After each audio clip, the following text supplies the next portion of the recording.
Dans un premier temps, j'ai commencé par tremper mes grains de coquille comme ça. Donc, directement lorsque vous trempez, aussitôt commencez à frotter. Ne laissez pas vos grains de coquille dans l'eau. Oh, parce que lorsque ça va prendre du volume, ces pulpes vont coller au-dessus du coquille qui a déjà pris du volume. Et cela sera vraiment très très difficile à les séparer. Donc, regardez un peu ma façon à moi de le faire jusqu'à la fin.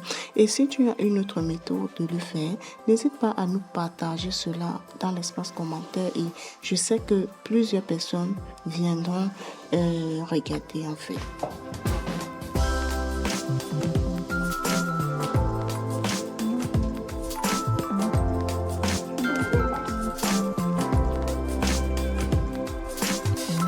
Donc, je prends vraiment le temps de bien laver mes grains de coquille et par la suite, je vais tamiser. Vous voyez comment ça sort.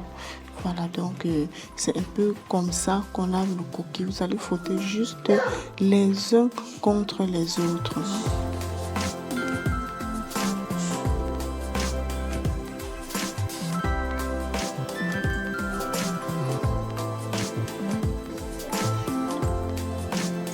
Donc, on va procéder de la même façon jusqu'à la fin de notre lavage en fait.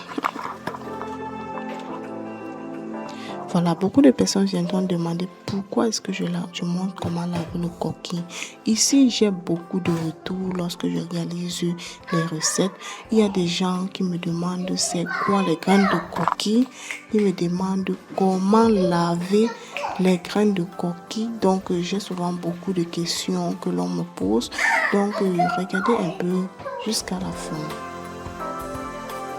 Une fois les graines de coquille déjà bien lavées et sélectionnées, toutes les pointes noires à l'intérieur, on va tout simplement ajouter de l'eau à l'intérieur comme ceci et puis on va tremper. Je m'en vais comme ça tremper les graines de coquille à l'intérieur de l'eau environ 1 heure ou 30 minutes. Et pendant ce temps, je vais apprêter une sauce piquante pour accompagner mon beignet. Donc, je vais laisser le lien de comment réaliser la sauce piquante et surtout une très bonne sauce piquante dans la description.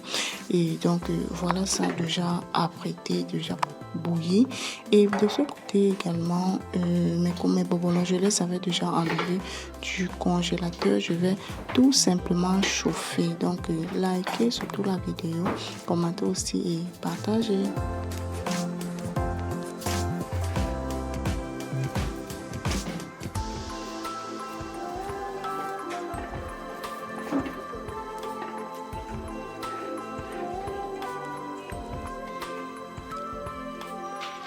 Alors là, 1 heure de temps se sont écoulés et puis voilà, il fallait que j'aille écraser déjà le coquille ou les graines de coney.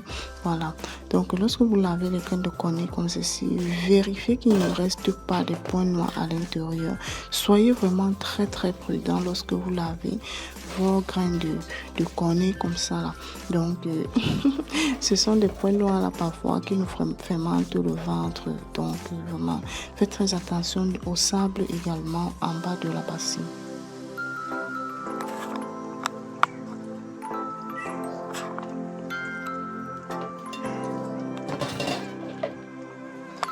Ok, donc la recette est très très simple et ne nécessite vraiment pas d'ingrédients, assez d'ingrédients.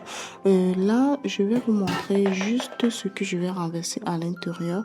On aura besoin de l'ail ici, une poignée et de l'oignon également.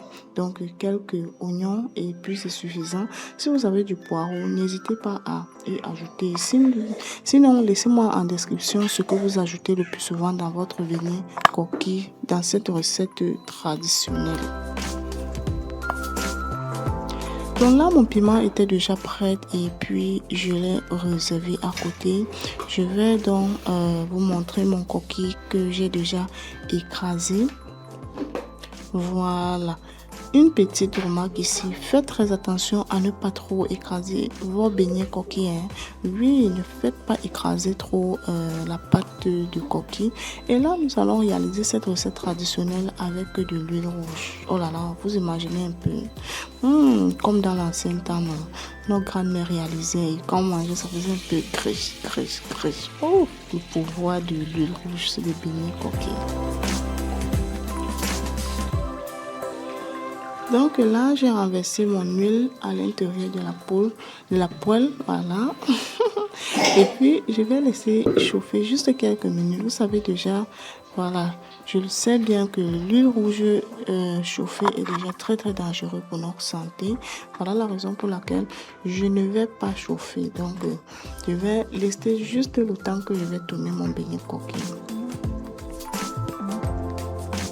Donc là, j'ai ajouté du sel, juste du sel, et puis c'est tout. On aura pu compliquer l'ingrédient de cette recette.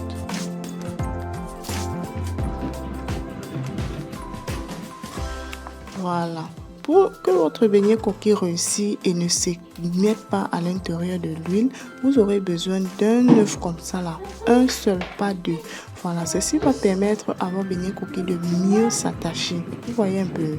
Voilà, parce que si vous essayez cette recette simplement sans y ajouter un œuf, cela va tout simplement s'émietter à l'intérieur, ça ne va pas s'attacher normalement. Donc je vais surtout bien tourner le mélange, je vais bien mélanger.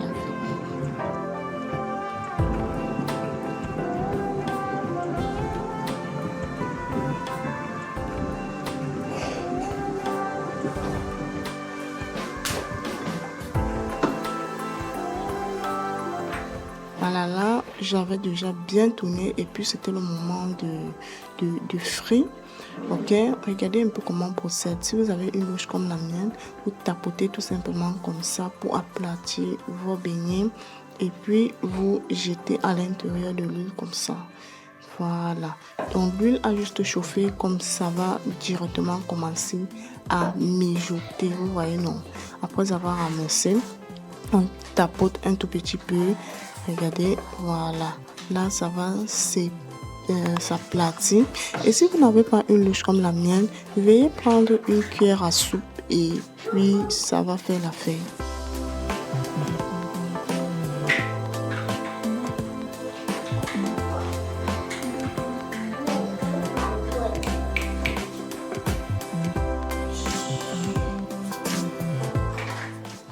Donc, évitez vraiment de trop serrer vos beignets à l'intérieur de l'huile. Vous voyez qu'une fois qu'on met dans la marmite avec un bon feu en bas, cela va directement s'attacher et vous allez voir un peu. Surtout que c'est bien croustillant. Oh là là, vous voyez un peu le goût du crash là, non? C'est ça que je recherchais avant de réaliser avec l'huile rouge. Donc, si vous ne voulez pas le réaliser avec l'huile rouge comme ceci, veuillez le faire avec l'huile raffinée. Donc, il n'y a vraiment pas de problème. J'ai décidé de réaliser le mien à l'intérieur de l'huile rouge comme ceci. J'adore vraiment.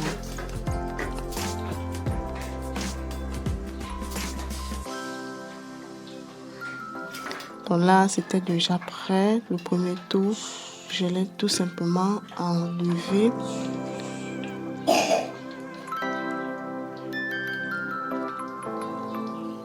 Et puis, lorsque vous réalisez cette recette, veillez à ce que le feu ne soit pas trop vif, surtout dans les deuxième, troisième tours là. Voilà, faites très attention, sinon votre coquille ne va pas cuire depuis l'intérieur. Et si vous êtes dans une famille où il y a des gens qui ont le ventre un peu sensible là, ajoutez légèrement un peu de kanwa. Je n'ai pas dit de la bicarbonate, un peu de kanwa. Voilà, moi je n'ai pas ajouté parce que vraiment c'était pas nécessaire, il n'y a pas de problème et tout le monde, on a tous savouré en fait.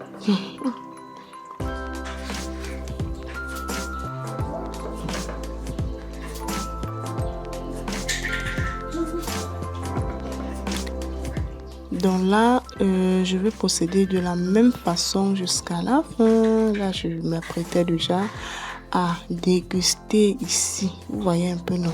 Oh là là, oh là là. Et de l'autre côté, là, le beignet était toujours sur le feu. C'était toujours sur le feu. Vous avez vous-même vu la quantité. J'ai précisé que c'était 5 boîtes. Donc, c'était un repas du soir.